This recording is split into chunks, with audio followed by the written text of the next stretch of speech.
Okay. That's hilarious. We're good now. Okay. Everything's fine. We're gonna go back to this question. Oh, that was so much good content too. God damn it. Okay. It's the first one. Technology's hard. Nothing matters. Okay. No expectations.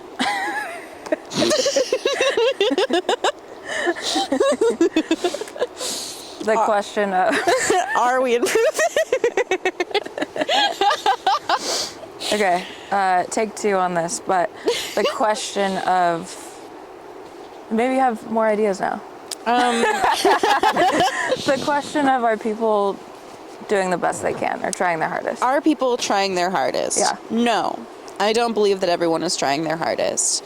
But I don't believe that it's their fault if they're not trying their hardest. Now that we're restarted, I feel like there are easier ways that I could have been explaining this. So it's actually for the best. I was taking the really long way around the neighborhood, and it turns out I could have just pulled into the driveway. Okay. I think that because we live in the digital age and we can see everyone's everything all the time, it's like all hanging out always. There are people who are trying their hardest, but they're trying their hardest to achieve something that is not necessarily meant for them. Like I see videos all the time about people like trying to maximize their time, and they're like, you know, I sleep 3 hours a night and I get all this extra stuff done, and I'm like, but does it feel good? Yeah. You seem miserable.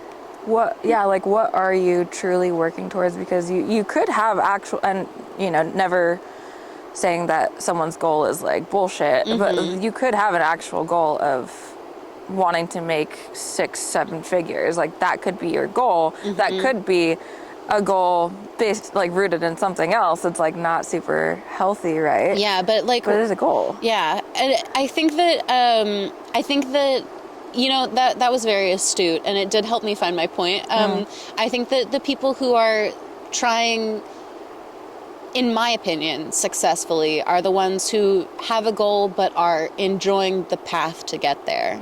Because if you're aiming for like, if you're aiming to make a bunch of money or to have a big house or to be like so swole nobody can fuck with you, like, are you enjoying the path to get there? Are you finding things that bring you joy and that help you grow and that benefit you and the environment that you're in along the way? Because if you are just like busting your ass to get to a certain spot, when you get there, is that actually going to do anything for you? Because I feel like all of the like growth that I have done has been along the way. Even if I have a goal in mind, the more important lessons have come, you know, miles away from it. Right. And when I have actually gotten there, it has been nice to achieve something, but it's also the doors that I opened to get there are the ones that lead me to more wholesome growth. Yeah. I think that people use toxic positivity a lot. Oh, absolutely. Within that concept. And, you know, it's like people are always like, oh, it's fine. Like, you know, I had to work 50 hours instead of 40 this week. That's fine. It's like, how can you truly work on yourself and contribute to the community that you're a part of if you are overworked, for one? Your, you know, emotional capacity is at its max. So if you were to like sit with yourself after working a 50-hour week and you have been like, let's say you work where you talk to people constantly, right? Yeah. And you're just like, oh, I'm done. I literally can't think anymore. I can't speak anymore. How can you be the best that you can and try your hardest for yourself and other people that you surround yourself with? Oh yeah, that was a big reason of why I left the bank. Yeah. it was so much effort to put on the same, like the customer service face, the Capitalism face. the capitalism face. I would get home and it would be impossible for me to fully decompress, and I would always greet my partner with like negative energy and just I did not like the person that I was. Yeah. And after a while, it really came down to the question of like how much of myself, how much compromising can I do before I have to dig into my own personal savings to be able to like pay out what everyone is expecting of me in society. And it was like the price was too high. I didn't have the ability to pay that consistently and still be a functional person for myself and for the people that I care about around me. Yeah. Like, it's literally like you think about, it's kind of scary, the cycle of like capitalism leads us to that point, obviously for money reasons, so they can profit more, and we don't make as much, right? But then getting you in that headspace of like, I literally have no energy now because of my job, so I can't even think about ways to like make it better or like be a human again. Yep. Yeah. You have no space to, you have no emotional bandwidth to actually solve the problem. I feel like that the same thing happens when you're in an abusive relationship where like you can't get out of it because the idea of facing the aftermath of it with how depleted your battery is it's so far outside of the realm of possibilities. But in reality, if you ended the relationship, then you would receive all of the effort and energy that you're putting into keeping that relationship sustainable now goes back into being able to take care of yourself, which is like the loop that I think like women are forced into professionally a lot, where it's like you're expected to continue to give and give and give, and when you don't show up the way that you have been like instructed to show up, people are like, what's wrong with you? And then you're shamed for being a human who has a depleted battery. Literally. In any way too, mentally, physically, like, and it's, you know, I think there are people that definitely are like the workaholics. But I think that's like their main purpose, honestly, to like be like just in the workforce and like they find something out of that. But like, fishermen coming in. Oh yeah, we're good. But like we literally don't have any reason to follow what those people are doing. But I feel like we have to because like they're looked up to in whatever field that you're in. Yeah, I definitely feel like, and that's why like social media is so abhorrent. Like there's no filter for like you can't turn off. You won't be able to not see the content that you don't want to see entirely. You know, like some things are always going to slip through the cracks, and they are. It just can feel so. I don't know, like what's the word I'm looking for here? Disheartening to see other people achieve like some things that you want, but some things that you don't want. And when they talk about the path that they took to get there, it feels like that's the only way to do it because that's the way that's being advertised to you. Yeah. When in reality, it would be so helpful. It would be so wholesome to be like, this is the road that I took, and here are the ways that I feel like I could have done it differently. Or here are some resources that I used. And sure, people definitely do that. But it's so difficult to see the difference between like it's the road less traveled, you know? the people who take the road less traveled then explain the road to the masses. And so the masses are like, cool, I could step on that road too. When in reality, they need to take a road that is better suited to them. And so that takes us back to are people trying or not? They might be trying as hard as they can, but in a way that is not good for them. If you think about the connection of fear within that concept, though, because like if you are just starting out in the world, you're obviously going to be scared. We've all experienced that to some extent. But like the bonus on top of that, like how do you find certain paths that work for you while letting the fear like happen and like say, okay, that's all right. It's hard to find those specific like paths to get to certain goals that you have. Yeah, I wish I fucking knew. That's why everyone is on like TikTok or Instagram and like, oh, like how do I do this thing? Like trying to follow the paths of other people that have done it. But then people are just showing like the good parts of what they're doing too. And like that's why I think that there is so much I'm not doing enough, or I'm not trying hard enough. I'm not succeeding at this, and I can't. Yeah. My dad has always said this phrase, which like really annoyed me when I was younger, but definitely feels like astute as I've gotten older. And it's, no matter how far down the wrong road you've walked, turn back.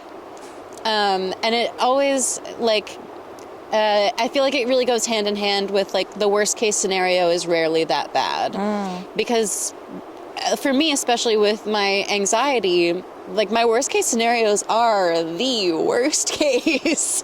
She goes way too far over the edge. I can't tell you how often my idle generalized anxiety is like, yeah, imagine what it would feel like if all the people you cared about died, or imagine how they would react if you were dead, or what would happen if, you know, the world just like combusted, you know, just like the worst case scenarios that have no business being planned for. My anxiety is like, walk us down that road, let's see how it goes. And it has always made me feel like is there really no point of no return? And so far I haven't found it. Even when I've been walking down the wrong road, even when I've been pretty deep in the woods, I've been able to turn around. And it's such a long road back, but it's like, once I reach, you know, the parking lot, once I'm back at my fucking car, I'm like, oh, damn, he was right. Yeah. It wasn't as bad as I thought it would be. I've overcome, which is not at all to say that, you know, you should aspire to, like you should aspire to push yourself through and not feel the hard things, because things are hard and sometimes it's hard to do stuff. And you should be graceful with yourself and give yourself time to heal and rest. But it is possible. I want to circle back to the original question. Take us back. Take us back there, y'all. Sorry. Sorry, I just had like something like randomly pop up of the question that we had. So thinking about if people are trying their hardest, if we just like met people where they were more often than we do, which is, I feel like we've talked about that. Yeah, definitely. Would that then solve so many other issues that we have when we think people aren't trying their hardest, or when we think people could do better? What if we literally just like looked at people in the way of like, oh, you're doing what you know right now and what you are capable of, and like I'll accept that, and that'll like fill the hole of me like being a little angry with you for a little bit because I didn't think you were trying hard enough, you know? Yeah. I think it's a fine line, because I feel like that is absolutely how we should greet people, is just with a lot of empathy, like understanding the places that they've come from and the lens that they're seeing the world through. Everybody's their own main character. Everybody's, and that's kind of how it should be. I mean, you're the only person who's going to be with you through your whole life. You're the only one that you can count on 100% of the time, because you are literally always there for yourself. I feel like the line is thin, because the more empathy that you give to people, the less likely you are to hold them accountable. And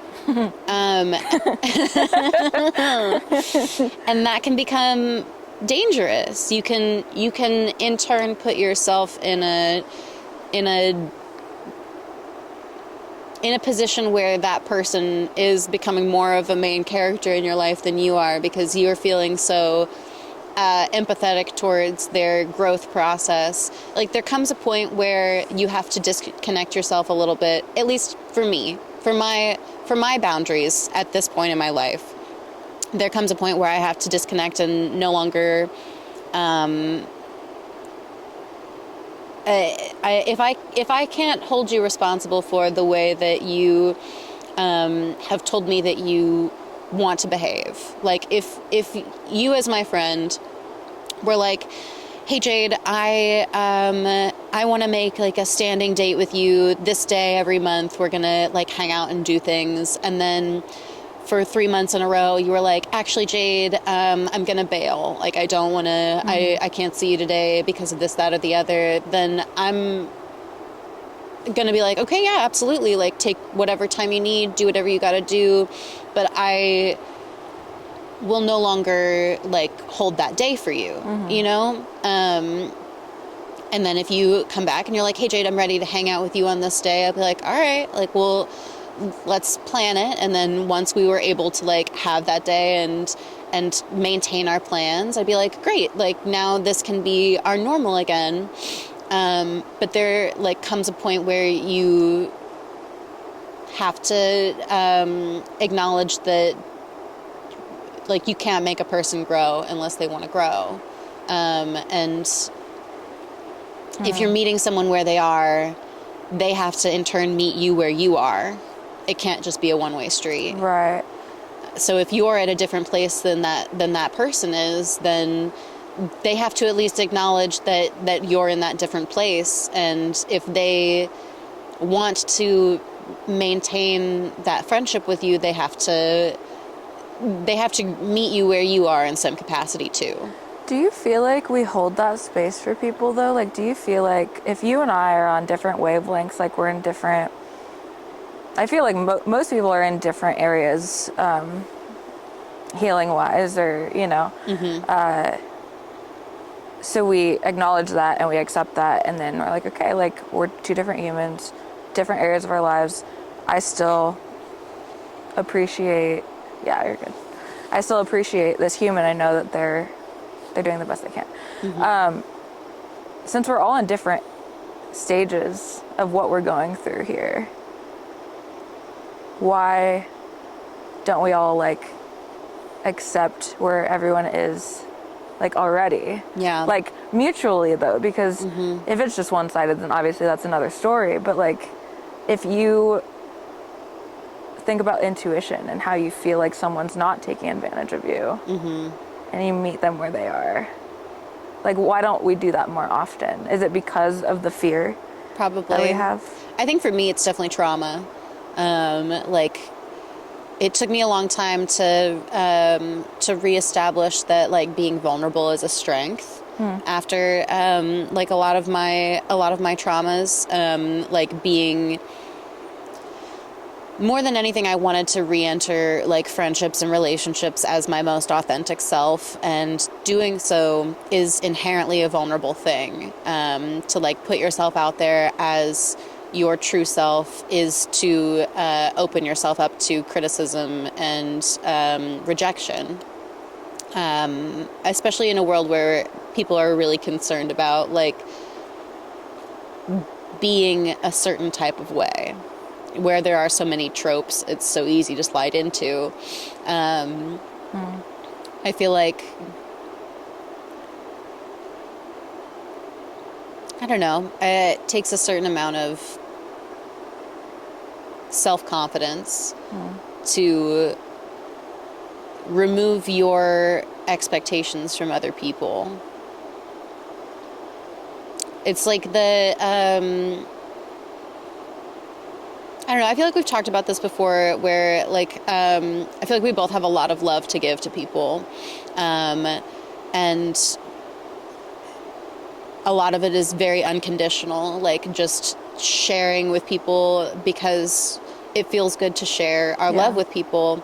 But there comes a point where, like, we have to draw a boundary, because if we're sharing that amount of love, then it's dipping into our own wells a little bit too much. And if you're sharing it with the expectation that someone is going to refill your cup, it becomes unhealthy, because it's no longer unconditional.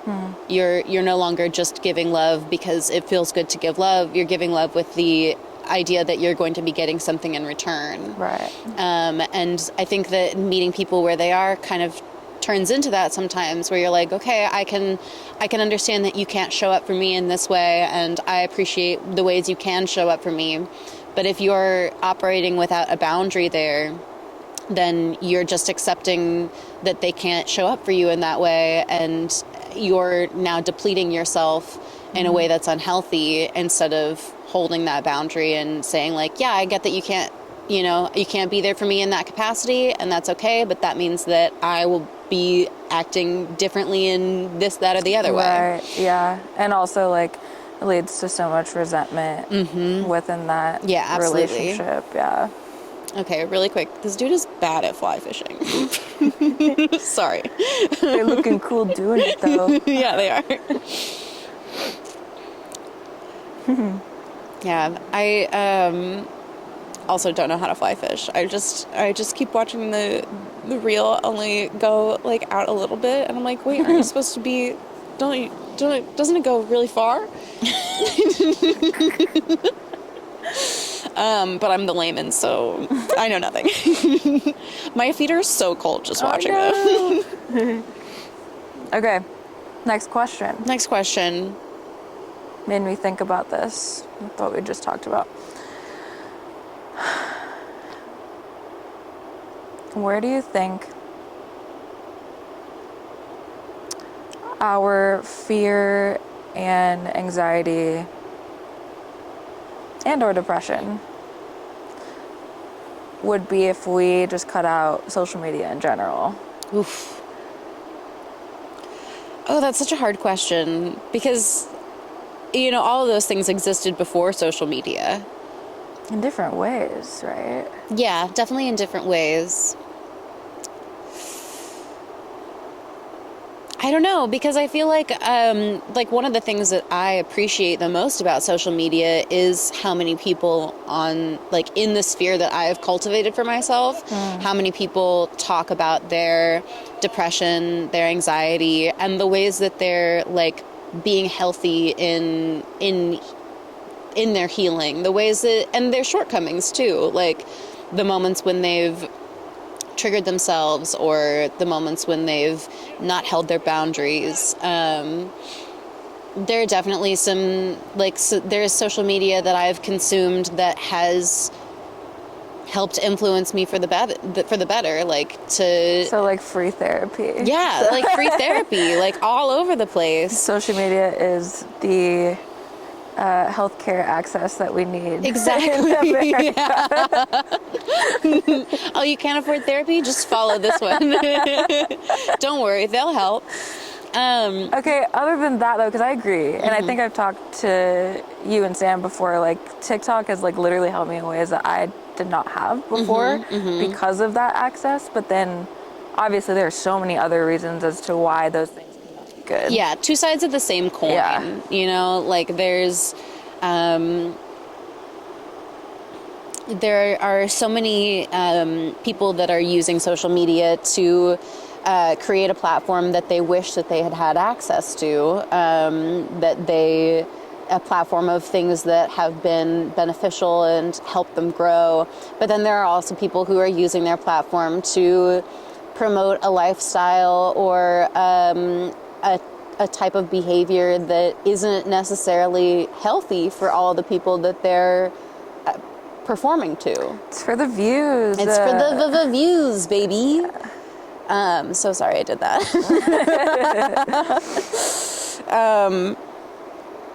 I don't think that it would necessarily be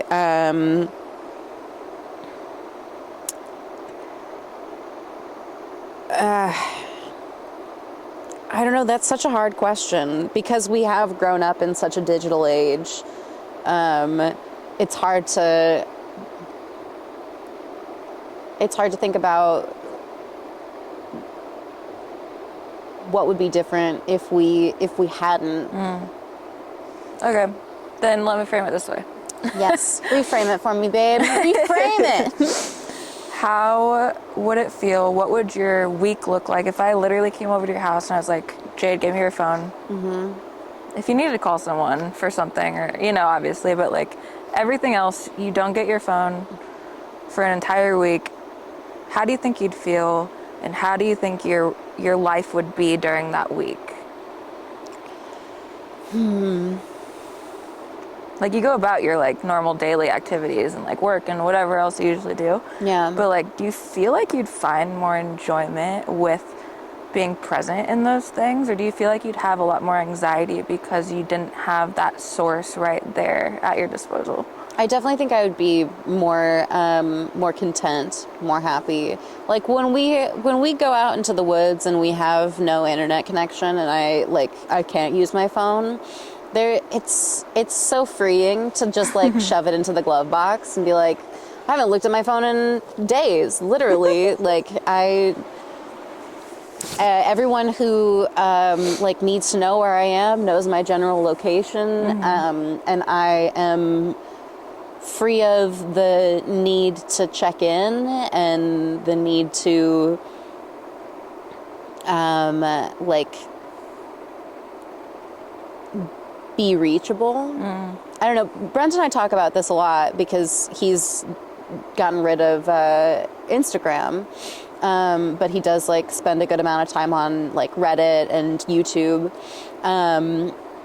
And for me, like, I don't find it super difficult to disconnect from social media in the way of, like, I enjoy social media. I definitely spend more time than I should on there. I'm addicted. I'm happy to say that.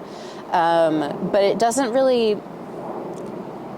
like, it's important to me to be able to disconnect, and that it, like, I don't feel long-term FOMO. Like when I see people doing the things that I want to be doing, like out in beautiful places that I want to be at, or when I see people that I knew in, my previous life, out experiencing things that I'm interested in experiencing, it doesn't make me feel like I'm not doing enough because I've drawn that boundary pretty firmly there. Right. Because I want to be able to use social media, but I don't want it to be I don't want it to be a place that I am seeking validation. Yeah. And so I don't post a lot on like my timeline. I post on my story because like the things that I'm seeing, I'm like, oh, this is funny. This made me laugh. Yeah. I want to be able to like go back and watch my own. I've been saying this a lot recently. I'm really just performing for myself. Like I am my own audience. Typical Pisces behavior. I'm just saying it to make myself laugh at this point. In like the most wholesome way. I'm just trying to make myself laugh. And so if other people that I am like around are like, oh yeah, Jade, that was hilarious, I'm like, nice. 2 birds, 1 stone.